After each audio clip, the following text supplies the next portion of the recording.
नमस्कार। दुनिया जहां के पहले एपिसोड में आपका बहुत बहुत स्वागत है। आज हम बात करेंगे कि नाइजीरिया में ट्विटर पर प्रतिबंध क्यों लगाया गया। तो शुक्रवार 4 जून 2021 को नाइजीरियन हुकूमत ने सोशल मीडिया की जायंट ट्विटर की गतिविधियों पर अनिश्चित काल के लिए प्रतिबंध लगा दिया। सरकार द्वारा जारी बयान के मुताबिक ट्विटर के द्वारा राष्ट्र के व्यापारिक हितों व छवि का नुकसान किया जा रहा था। इस कारण ट्विटर पर अनिश्चित काल के लिए प्रतिबंध लगा दिया गया। शनिवार सुबह 5 जून 2021 को देश के दो सबसे बड़े शहरों लागोस तथा अबुजा में देश की दो सबसे बड़ी मोबाइल नेटवर्क कंपनियां MTN और एयरटेल के नेटवर्क पर ट्विटर को एक्सेस नहीं किया जा रहा था। हालांकि कुछ अन्य नेटवर्क्स, कुछ वाईफाई नेटवर्क्स और VPN के द्वारा ट्विटर का इस्तेमाल किया जा सकता था।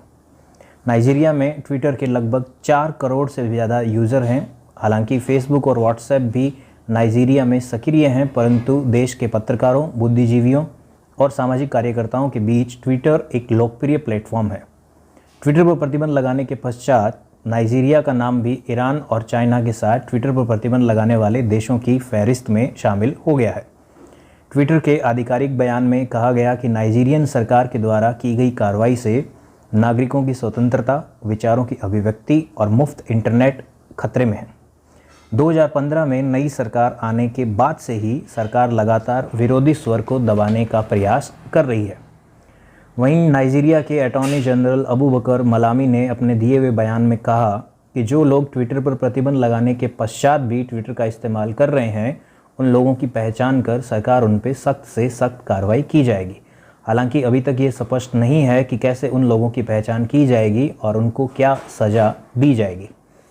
अब बात करते हैं कि ट्विटर पर प्रतिबंध नाइजीरिया में क्यों लगाया गया।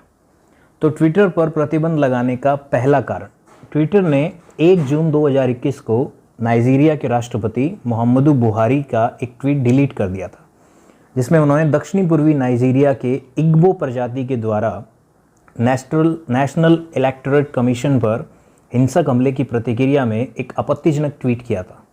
उन्होंने कहा था कि ये युवा पीढ़ी नहीं जानती कि विनाश क्या होता है।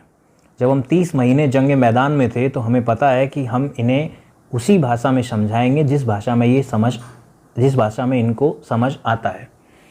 बता दें कि सन 1967 से 70 के बीच में नाइजीरिया के गृह युद्ध में दक्षिणी पूर्वी नाइजीरिया के हिंसक विद्रोहियों तथा सरकार के बीच 3 साल लंबे चले युद्ध में 10 लाख से भी ज़्यादा लोगों को अपनी जान गंवानी पड़ी थी। और आज के वर्तमान राष्ट्रपति मुहम्मदु बुहारी उस समय नाइजीरियन सेना के कमांडर थे। ये पहला कारण था जिसके कारण ट्विटर जो था उसको प्रतिबंधित किया गया नाइजीरिया में, क्योंकि उन्होंने नाइजीरिया के राष्ट्रपति का ट्वीट डिलीट कर दिया था। दूसरा कारण ये है कि अप्रैल 2021 में ट्विटर ने अफ्रीका महाद्वीप में अपना मुख्यालय नाइजीरिया के पड़ोसी देश घाना में स्थापित किया था। और जब ट्विटर ने यह ऐलान किया कि वो अपना मुख्यालय घाना में स्थापित कर रहे हैं, तब उस समय वहाँ के सूचना मंत्री का ये बयान आया था कि नाइजीरियन मीडिया के द्वारा नाइजीरिया का गलत तरीके से प्रतिनिधित्व या गलत तरीके से रिप्रेजेंटेशन किया गया है, जिससे ट्विटर अपना मुख्यालय घाना में बना रहा है। तो ट्विटर के मुख्यालय का घाना में आना जो था वो दूसरा कारण था जिससे नाइजीरियन सरकार ट्विटर से नाराज़ थी। और तीसरा और आखिरी कारण जो ये था कि पिछले साल नाइजीरिया में पुलिस की बर्बरता के खिलाफ एक एंड सार्स कैंपेन चला था। और इस एंड सार्स कैंपेन में पुलिस के खिलाफ कई जगह हिंसक प्रदर्शन हुए थे। इन प्रदर्शनों को ट्विटर का खुला समर्थन हासिल था और ट्विटर के CEO जैक डॉर्सी ने प्रदर्शन करने वाले एक समूह को डोनेशन भी दिया था, जिससे सरकार ट्विटर से नाखुश थी। और जब ट्विटर ने आखिरकार राष्ट्रपति मुहम्मदु बुहारी का ट्वीट डिलीट किया तो ये ताबूत में आखिरी कील साबित हुई। तो ये वो मुख्य कारण थे जिनकी वजह से नाइजीरिया में ट्विटर पर प्रतिबंध लगाया गया। हालांकि अभी तक वहाँ पे ट्विटर बैन है और किसी भी तरीके से एक्सेस नहीं किया जा रहा है। कुछ VPN और वाईफाई नेटवर्क के द्वारा ट्विटर को एक्सेस किया जा सकता है। और अभी तक ट्विटर और सरकार के बीच में तनातनी का माहौल बना हुआ है। तो आज की दुनिया जहाँ के पहले एपिसोड में हमने ये देखा कि नाइजीरिया सरकार ने ट्विटर पर प्रतिबंध क्यों लगाया। धन्यवाद।